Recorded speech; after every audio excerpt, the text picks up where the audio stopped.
Avanzamos aquí en el mundo ahora de France 24 para contarles todo lo que acontece en el mundo. Vamos con nuestros titulares.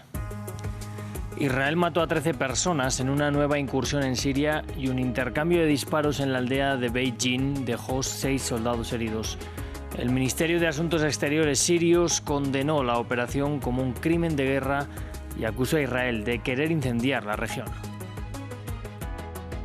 Y Volodymyr Zelensky anunció la renuncia de su jefe de gabinete y lugarteniente Andriy Yermak, un paso que llega después de que las autoridades anticorrupción allanaran su residencia en el marco de un caso de corrupción en el sector de energía.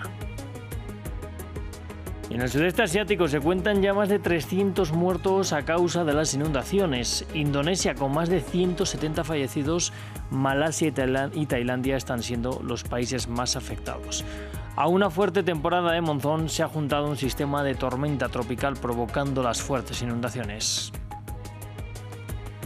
Bueno, en economía vamos a hablar de uno de los días feriados más importantes en Estados Unidos que se ha replicado en otras latitudes. Es el Día de Acción de Gracias, que llega junto con el Black Friday y una euforia de compras que trata de tener las mejores ofertas. ¿Cómo se podría haber afectado esta práctica que este año se ve opacada por los aranceles y la inflación? Bueno, lo vamos a ver junto a Juan Pablo Lucumí en minutos. Y en revista de prensa vamos a revisar los titulares que nos dejan algunos de los principales medios internacionales. Este viernes, South China Morning Post viste de luto su portada en honor a las víctimas del incendio en Hong Kong. ¿Cómo titulan? Bueno, enseguida lo vemos también con el María Angulo. Esto va a ser en minutos. De momento vamos con las noticias.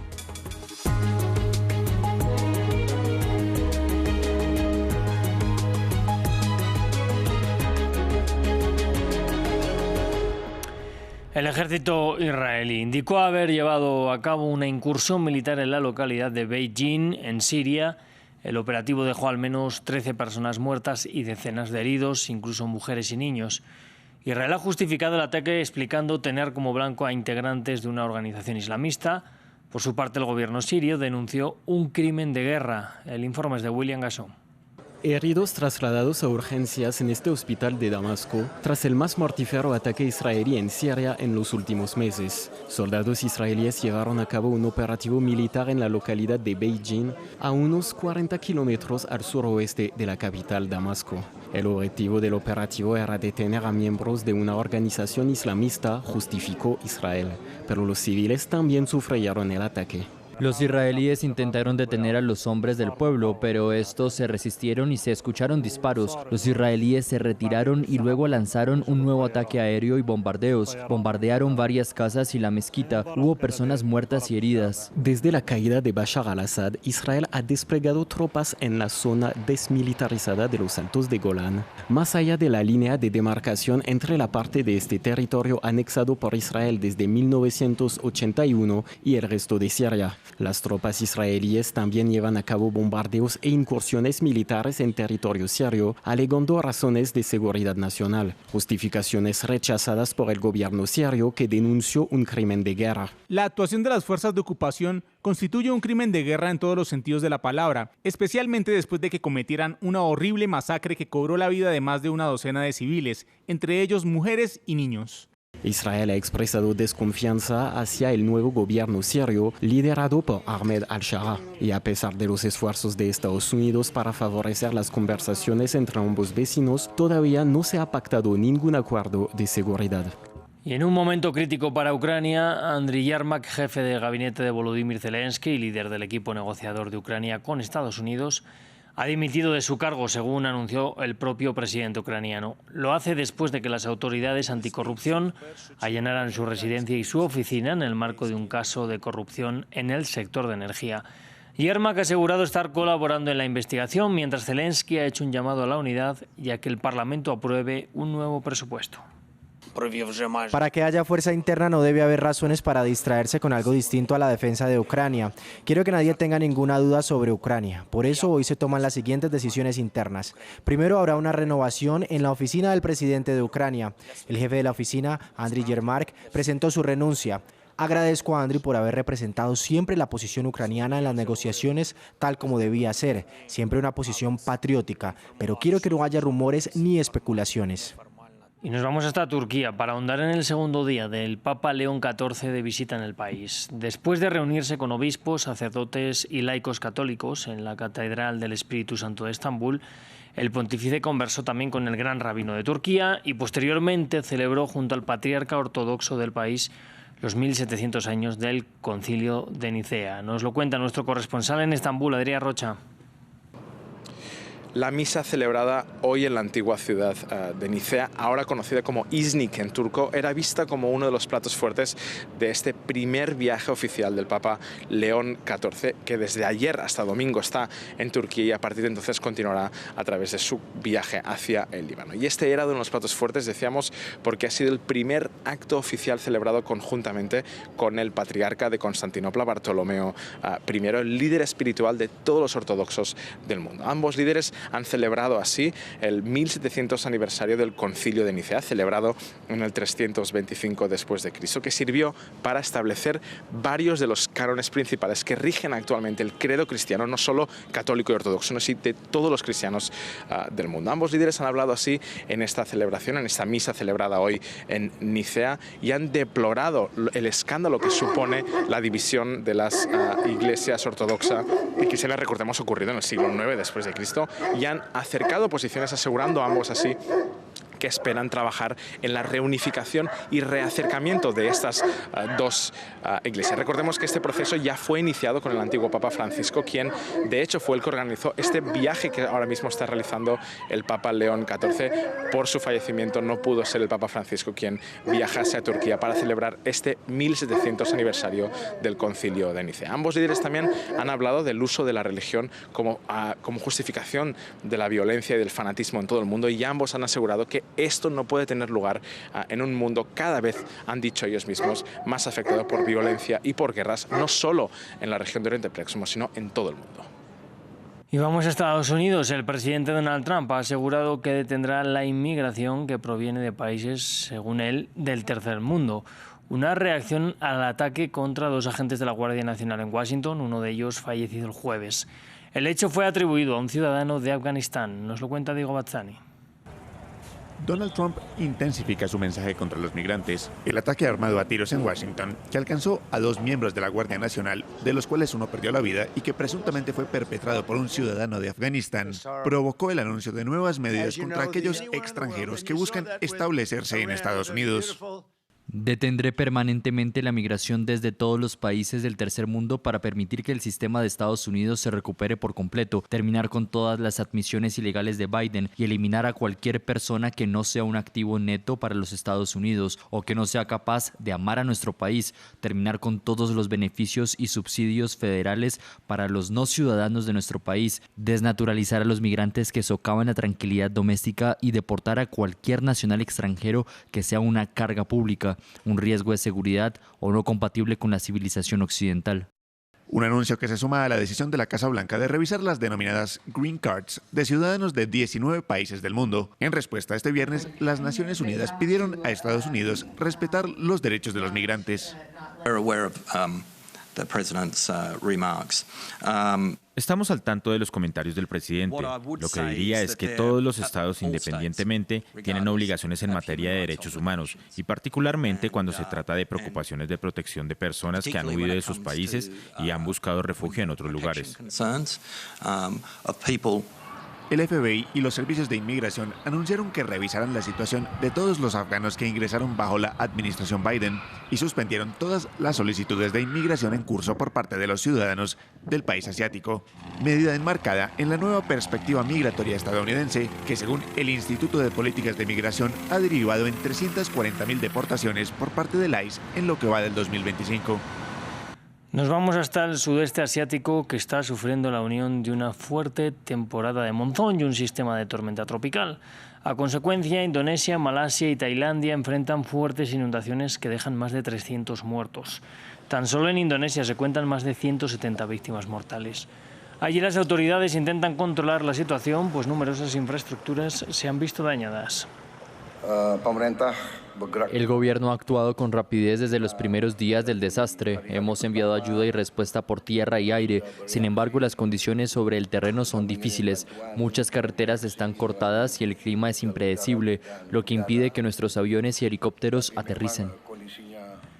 Y las autoridades de Hong Kong cuentan ya al menos 128 muertos en el incendio del conjunto de edificios residenciales este pasado miércoles.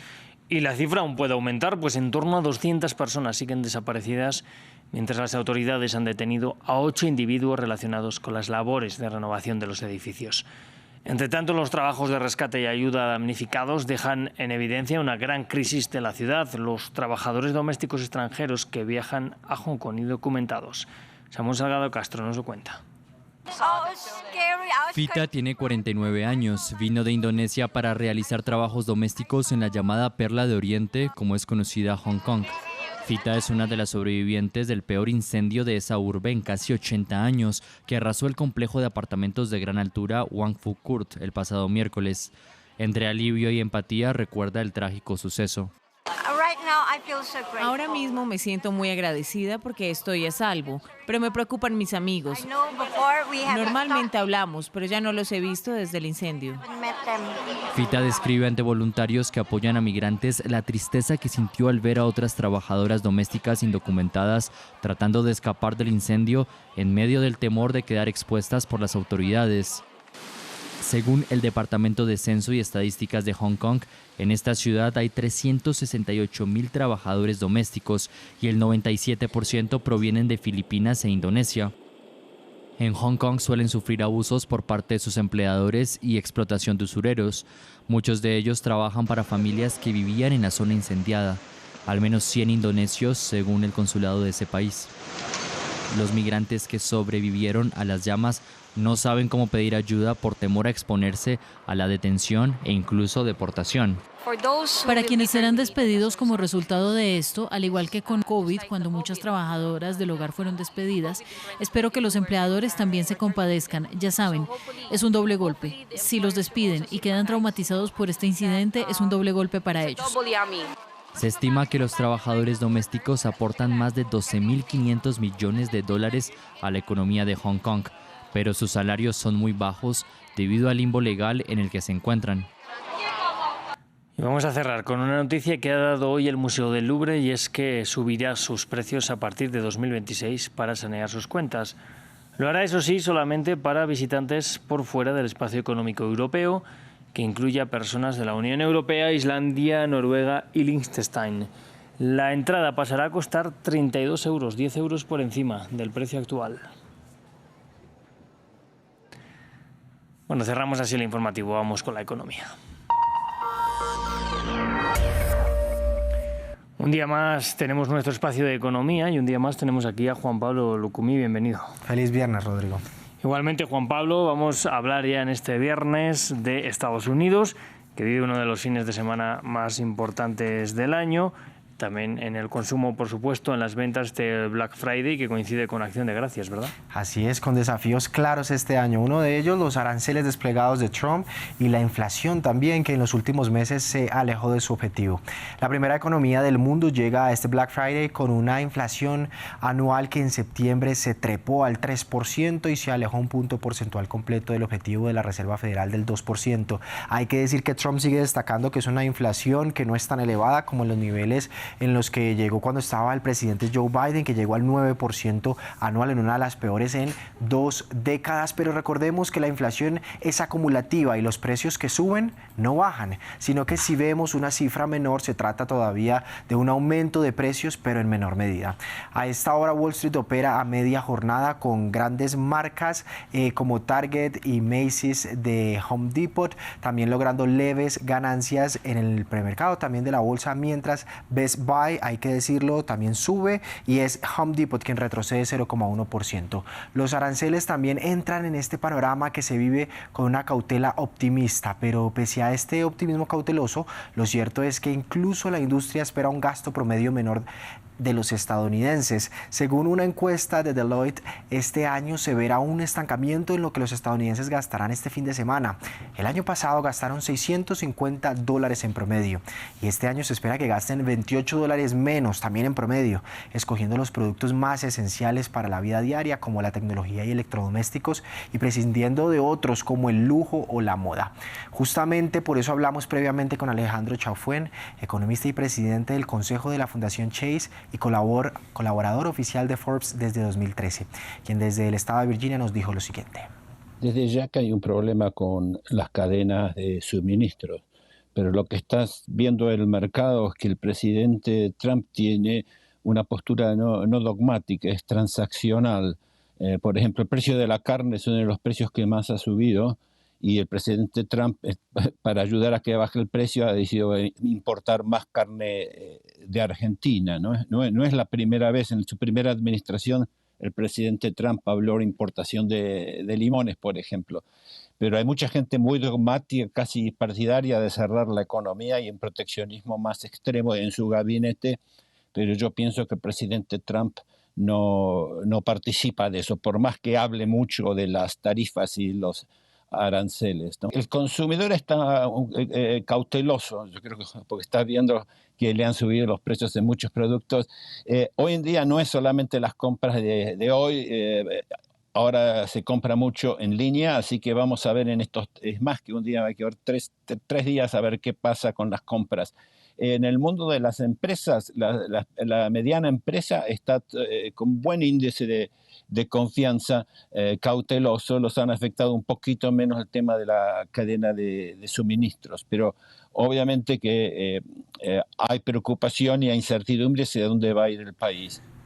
Bueno, Juan Pablo, vamos a cambiar completamente de tercio, nos vamos hasta Japón. Allí se ha anunciado un presupuesto adicional. ¿De qué se trata?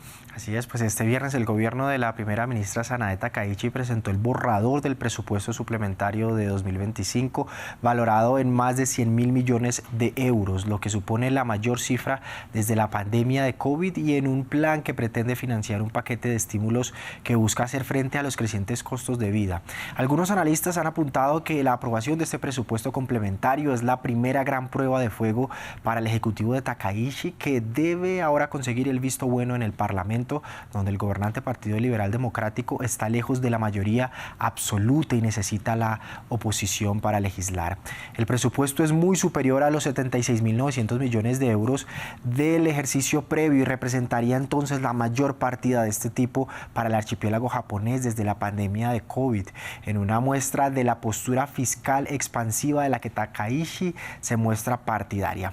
Gran parte del desembolso, específicamente unos 64.600 millones de euros, se espera que se use para financiar la emisión de bonos estatales, en línea con las posturas de la mandataria favorable a así aumentar el endeudamiento de Japón para estimular su economía. Al menos esto decía el borrador al que tuvo acceso la agencia local de noticias Kyodo. Bueno, pues vamos ahora con los precios del café, porque estamos llegando a unos premios internacionales. ¿Qué es lo que se trata? Así es de Colombia una vez más el Global Coffee Awards, este certamen internacional diseñado para reconocer la excelencia en el café de especialidad, tanto de los tostadores como de los productores, e integrar también toda la cadena desde el grano a la taza bajo estándares altos de calidad. Y es que este producto representa uno de los pilares de la economía agroindustrial en Colombia, con más de 540.000 familias caficultoras y un consumo interno que supera los 2,2 millones de sacos anuales. Pero cada vez más, hay que decirlo, el café colombiano vive una transformación con marcas de especialidad que ganan terreno y redefinen así la experiencia del consumo, con un consumo de cada persona de entre 3 y 4 tazas diarias, pues también del origen de este café y también de calidad específica. Vamos a escuchar al respecto. Colombia está viviendo una transformación global del café. Su industria aporta alrededor del 0.6% del PIB nacional, mientras el consumo interno sube a 3 o 4 tazas por día. Eso impulsa cafés de origen y alta calidad que están redefiniendo el estándar del grano colombiano para el mundo. Juan Pablo, ¿cuántas tazas de café te has tomado hoy? Hoy ninguna, no ha aportado, pero seguro usted ha aportado esas 3 o 4 tazas diarias. Yo de momento una, pero creo que voy a ir después a por otra, desde luego, de ese buen café colombiano. Gracias. Después con más. Venga, después con más. Nosotros seguimos ahora con Revista de Prensa. Bueno, pues ya saben que después de Juan Pablo, en estas mañanas de France 24, está llegando al estudio mi compañera Elmaria Angulo. Bienvenida. Feliz viernes para ti, Rod. Feliz viernes también para ti, y vamos a comenzar con uno de los temas que nos está ocupando esta semana, es ese incendio en Hong Kong. Vamos hoy también con portadas como la del South China Morning Post, también The Guardian, que hacen seguimiento a lo que seguimos conociendo. Sube todavía la cifra de muertos, vamos ya más de 120. Como bien indicas, ya son 128, Rodrigo, por eso South China Morning Post abre en su portada que ofrece este viernes 28 de noviembre con seguimiento al tema, y llama la atención la manera en la que se viste de luto esta portada de este diario local, que recordemos fue fundado en el año 1903 y que es de origen hongkonés. En su portada titula South China Morning Post, una ciudad en duelo pero unida. Hace referencia en su cara interna a la confirmación de al menos 128 decesos, entre los cuales se incluye el de un bombero. Reseña también el panorama de las 200 personas que permanecen en calidad de desaparecidos y señala que 8 de los bloques residenciales de la urbanización implicada en este incendio se encontraban en labores de renovación desde el mes de julio del año pasado, 2024. Destacan la manera en la que el gobierno local ha iniciado la investigación para determinar las causas de la conflagración, y reportan que en la mañana de este viernes 2 directivos de la firma Willpower Architects, que recordemos es la consultora asociada a la firma que está encargada de las labores de renovación, fueron arrestados. Ya vimos en la jornada de ayer jueves, Rodrigo, como 3 responsables de la firma directamente implicada fueron también puestos bajo custodia de las autoridades. Concluye el medio que las banderas de Hong Kong ondearán a media asta entre la jornada de hoy viernes y hasta el próximo lunes, esto en los edificios e instituciones gubernamentales, no solo en Hong Kong, también en las que están localizadas fuera de ese territorio. Durante este periodo de duelo serán puestos a disposición de los ciudadanos hongkoneses igual número de libros de condolencias en los 18 distritos que hacen parte de Hong Kong, los cuales podrán ser firmados en jornadas desde las 9 de la mañana hasta las 8 de la noche. Vemos en contraste cómo la portada del medio británico The Guardian retoma, hace seguimiento a la tragedia y titula: aumenta el número de muertos en los incendios por los bloques en Hong Kong. Abre con una foto muy similar a la que nos ofrece la portada de South China Morning Post, pero en su cara interna presenta un análisis de autoría de la corresponsal de The Guardian en China, quien es Amy Hawkins, al cual titula: crece la ira en Hong Kong por el incendio más mortífero en 70 años. A lo que apunta The Guardian es que algunos expertos sugieren que el enfoque adoptado por el líder local John Lee de culpar al uso de andamios pero también a las mallas de poliestireno en estas labores de renovación desviarían la atención eventualmente de determinar las causas reales. El medio destaca también la forma en la que algunos hongkoneses están indignados por la atención que se ha desplegado por parte de los medios masivos de comunicación sobre el uso de andamios de bambú, y reseña que los residentes del complejo residencial que se vieron afectados ya habían presentado quejas de manera formal sobre el desempeño de la compañía involucrada en las labores de renovación. Terminamos este primer bloque con la portada que nos ofrece el medio de origen neerlandés NRC, uno de los diarios más leídos en esta nación europea, que titula: Hong Kong, ¿qué causó el mortal incendio? Las autoridades investigan a una empresa constructora. El medio reseña las declaraciones ofrecidas en las últimas horas por parte de líderes, pero también de expertos en materia de seguridad, que dicen que el bambú no habría matado a nadie, pero que sí lo habrían hecho tanto la codicia como la falta de control local en materia de regulación de uso de materiales, Rodrigo, que no sean considerados como inflamables. Pues está bien poner el foco en los que se han encargado de que esto haya podido suceder. No es el bambú el que mata. Exacto, no es el material, son las prácticas. Bueno, pues vamos a ir ahora con la investigación que presenta el diario francés Le Monde sobre la manera en que Emiratos Árabes Unidos, interesante, se ha convertido en un punto de clasificación de ropa de segunda mano que llega de Europa. Así es, que en efecto llega de varios de los países del territorio europeo. Esta investigación que nos ofrece en este viernes el diario galo Le Monde titula con una pregunta, y es, como bien lo formulabas, Rodrigo, ¿por qué la ropa usada de Europa termina en los Emiratos Árabes Unidos? A lo que reporta el medio es a que ese país se ha consolidado durante las últimas 2 décadas como un líder en la clasificación de ropa de segunda mano. ¿Por qué? Porque aprovechan especialmente esa suerte de incapacidad que tienen los territorios europeos para procesar estos materiales con sus propias reservas. Destacan también la manera en la que la reubicación de esta ropa dorada tiene un costo bien alto en materia tanto ambiental como social. Indican que muchas personas, por ejemplo, en países como Francia, donan su ropa en dispositivos en los que piensan que van a llegar finalmente a las comunidades más vulnerables y necesitadas, pero que realmente no es así. Por eso Le Monde dibuja un mapa de la ruta que atraviesan desde los territorios europeos hasta Emiratos Árabes Unidos. Abre el debate esta investigación sobre un tema de presunta ilegalidad. ¿Por qué? Porque el medio dice que esta investigación confirma que algunos envíos de ropa de segunda mano a Emiratos Árabes presuntamente infringen la legislación europea, ya que se trata de lotes de prendas sin clasificar, lo que se conoce, Rodrigo, al interior del gremio como recogida en bruto, y que tiene también implicaciones de tratamiento medioambiental por el gasto de recursos que supone. El medio dice también que a varias empresas francesas implicadas en la recolección de esta ropa han denunciado que se presenta un contexto legal turbio alrededor de esta práctica, y que Emiratos Árabes Unidos ha de alguna manera desarrollado esta actividad de clasificación de residuos, pero que pueden ser reutilizables para fortalecer su base económica. El medio reseña también la forma en la que Emiratos Árabes Unidos clasifica esta ropa según varios criterios. Uno de los más comunes es el color, el segundo la talla, la calidad y la marca, y que luego son exportados desde ese territorio. Dice que este territorio es actualmente el 4º mayor destino de ropa usada procedente justamente de Europa. Amplía el panorama también a otros puntos, no solo en Francia, y dice que la tendencia está al alza y que las cifras de hecho lo confirman, ya que en los últimos años se ha pasado de la recolección de al menos 190.000 toneladas de ropa de segunda mano exportadas a los Emiratos Árabes en el año 2024, en contraste con el año 2013, donde solo se exportaban cerca de 85.000. Cuestiona también un planteamiento, y es ¿cómo explicarle a los europeos que externalicen esta actividad a kilómetros de su casa, Rodrigo, y en una nación que ha sido abiertamente cuestionada por malas prácticas en materia de derechos laborales? Bueno, creo que hay sobradas pruebas de que a Europa a veces poco le importan estos derechos que no se están respetando en Emiratos. Así es, solo limpiar y sacar el material de su territorio.